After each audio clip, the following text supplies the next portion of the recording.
Сайн байцгаана уу? Энэ өдрийн мэндийг хүргэе. За нэг хүнээс одоо ингээд Word дээр бичиг баримт боловсруулаад дунд нь ингээд зураг ороод зургийнхаа тайлбарыг ингээд оруулах гэсэн чинь юусоо болохгүй байна. Зургнаас айгүй ингээд зайтай болоод ир болдгоо. Энийг яаж хийдгийг заагаад өгөөч гэсэн учраас энийг яаж хийх нь ингээд бичлэг болгоод оруулъя гэж бодоод бичлэг хийж байна. Тэгээ бус хүмүүст бас хэрэгтэй гэж магадгүй гээд. За тэгээд 9 зураг оруулж ирээ тийм ээ. Зураг оруулж ирэхэд бол insert системд ороод энэ picture гэсэн таван дээр дарна тийм ээ. За тэгээд зураг маань хаанаага тэр газраас сонгоод зураг оруулна. За миний үеийн зураг оруулчих. За зураг маань ингээд ороод ирлээ тийм ээ. За зураг оруулж ирснийгаа дараа зураг маань одоо яг текстнийхээ хаана байршлахыг голд нь байрших юм уу, захад нь байрших юм уу гэдгийг тохируулж өгөх ёстой. За тэгэхэд бол яах ёстой? Яа тохируулахыг энэ зураг гэдгийг ингээд дарангуйч угсаа энэ формат гэдэг энэ нэвтгтэй болчтой. Тэгээд энэ форматын чинь position гэдэг дээр энэ товчон дээр дарангуут энэ жижигхэн сум дээр дарангуутаа шагараад ирдэг шүү.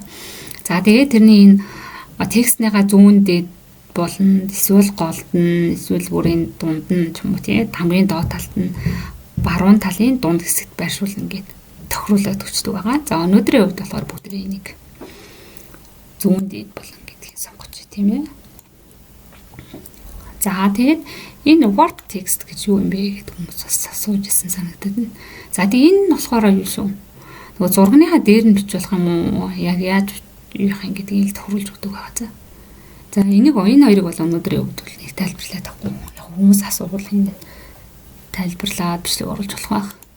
За өнөөдрийн гол зүйл маань болохоор автомат хойр зургийн тайлбар оруулах. За тэгэхээр яг гар аргаар бас нэг яг бүр энийг мэдгүй байгаа тохиолдол бол оруулж болдог байгаа. За жишээлбэл энэ insert-ийнхаа энэ shapes гэдгэн дээр дарангууд энэ text box гэдэг. За энийг ашиглаад энэ дээрээ ингээд зургийнхаа тайлбарыг бичээд энэнийхээ энэ хүрээг нь ингээд арилгаад ингээд яг оруулж болдог. За тэгтээ энэ жоохон ажиллагаа ихтэй болохоор бас тэгээ зураг нааш чашааг өгөө жоохон хэцүү байдаг. Тэгэхээр зүгээр автомат ингээд дугаарлалтыг хэрэглэх нь илүү хялбархан байдаг шүү. За тэрийг хэрэглэхийн тулд энэ дэсний энэ reference гэдгийнхаа дэснийхаа энэ insert caption гэсэн товчон дээр дарна. За энд зураг нэг маань нүүр хуудас. За зураг нэг минь нүүр хуудас гэдэг энэ дээр нь гарчлаа тийм ээ. Зөөгөө доор нь баш ингээ байршуулчих болно. За тэгэхээр энийг нь болохоор label гэж нэрлэдэг. Зураг гэх юм уу? Одоо юу гэдгийг хүснэгт гэх юм уу? Юу гэдгийг нэгээ тохируулж өгдөг. За энийг яаж оруулж өгөх юм бэ? За insert гэж. За тэгэхээр энэ new label гэдэг. За одоо би юм оруулж вебсайтны зураг гэсэн юм оруулж. Label оруулж тийм ээ. За тэгэхээр эндээсээ ингээд сонгочих нь шүү дээ тийм ээ. Table үү эсвэл томьёо ус нэрээ байж болдог. Тэгээ бас нарт айгүйх томьёо оруулдаг шүү. Тэгвэл томьёо TD гэл тайлбар оруулж болох нь шүү дээ. За одоо ингэчээд эндээс бас нөгөө дугаарлалтаа оруулж бас тохируулж өгч болдог юм биш үү? Ингээд 1 2 3 за 1 2 3 гэж ч юм уу эсвэл ийм байх юм уу гэх тийм.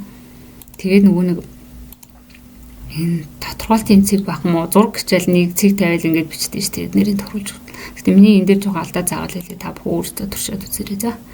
За эндээс нэг хоёрын. За A B сонгоч дөө. За зургийг гэж тийм ээ.